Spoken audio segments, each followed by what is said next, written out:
Bonjour à tous, il est 15 h, bienvenue dans l'après-midi info. Tout de suite, les titres, tractations et discussions intenses dans une assemblée toujours en pleine recomposition. Toujours pas de nouveau Premier ministre et encore moins de gouvernement. Et pourtant, les ministres en place et en partance commencent à s'impatienter. Le coup de pression de la CGT qui veut faire pression justement sur l'exécutif pour qu'il nomme un Premier ministre du nouveau Front populaire. La CGT cheminot appelle à des rassemblements le 18 juillet devant les préfectures et l'Assemblée. 18 juillet, premier jour de séance de cette nouvelle Assemblée. C'est rassurant, l'incendie de la flèche de la cathédrale est maîtrisé selon les pompiers. Ils étaient déclarés vers midi dans une zone de travaux. La présidentielle américaine et Joe Biden face à un test redoutable pour sa candidature aujourd'hui. Il va donner une conférence de presse, un exercice très délicat. La pression est de plus en plus forte sur Joe Biden. Hier, c'est l'acteur George Clooney, très impliqué dans les levées de fonds, qui l'a appelé à se retirer.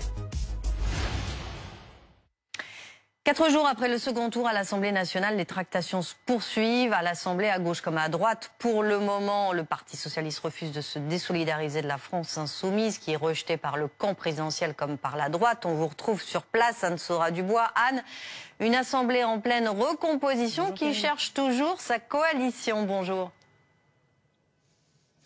Voilà, absolument. Alors commençons d'abord par les potentiels entrants. Le nouveau Front populaire qui aimerait publier la liste complète de son gouvernement d'ici, espère-t-il, demain matin, avec 2 petites questions, pas si petites que ça. La première, y aura-t-il des insoumis dans ce potentiel gouvernement? Évidemment, la réponse est oui, sauf que dans ces cas-là, le nouveau Front populaire s'apprêterait à faire face à des motions de censure, puisque la quasi-totalité du reste de l'hémicycle a déjà dit qu'il déposerait une motion de censure s'il y avait des insoumis dans le futur gouvernement du nouveau Front populaire. Autre petit point de détail, qui comme Premier ministre? Ça n'est toujours pas décidé. Marine Tondelier, Olivier Faure ou un insoumis comme Clémence Guettet ou Jean-Luc Mélenchon. Voilà les arbitrages qui sont en cours. On passe maintenant à la majorité très divisée. Elle aussi, l'aile gauche de la majorité souhaiterait se rapprocher pour former une coalition avec une partie de la gauche, justement, certains socialistes, voire des écologistes, alors que l'aile droite, elle, est en train de dialoguer avec des républicains pour tenter de négocier un pacte de non-agression. Mais avec quelle fiabilité, évidemment? Une députée nous disait il y a quelques instants,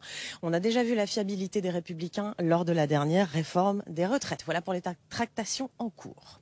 Alors Anne, selon nos informations du côté des ministres en place, on aimerait bien que le tempo s'accélère.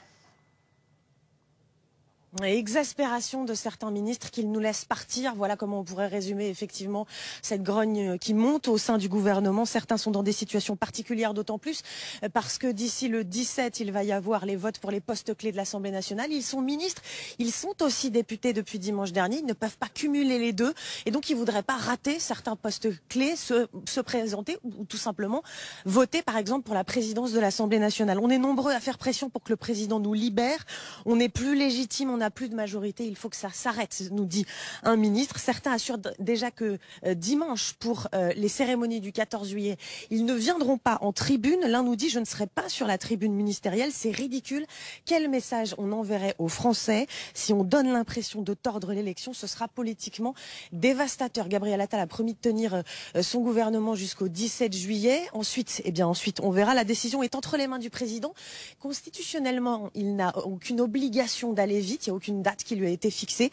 Une députée de la majorité sortante le résume ainsi: je ne crois pas que le président nomme un gouvernement avant les Jeux Olympiques, parce qu'il lui faut déjà 6 mois pour choisir la couleur de sa cravate. Voilà pour l'ambiance au sein de la majorité sortante.